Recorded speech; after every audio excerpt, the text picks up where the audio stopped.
I thought you might like to see me in my reading spectacles. Before we move on to our moving away from New York City, there are a few things that I'd like to share with you. The first is one of my earliest memories after going to live with my father was going to the nursery school that was called Hartley House, which I believe was in the mid to high 40s just off Ninth Avenue. I actually looked it up recently and it's still there, although I believe it serves a different function now. After that, I went to PS 69.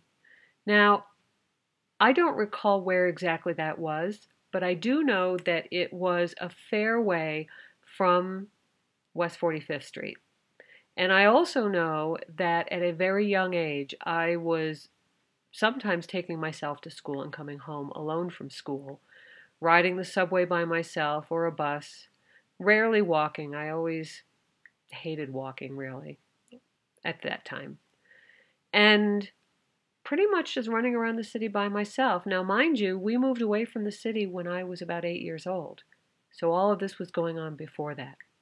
I also remember, because we lived right by the theater district, that right across the street, across 45th Street on the corner of 8th Avenue, there was a theater. It was one of the sort of not quite Times Square Broadway theaters, but it was a decent theater.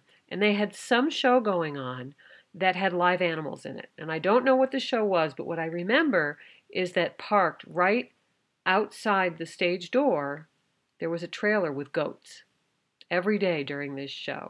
And I used to love going up to that trailer and feeding the goats and petting them. I'm going to take these off now because of those reflections.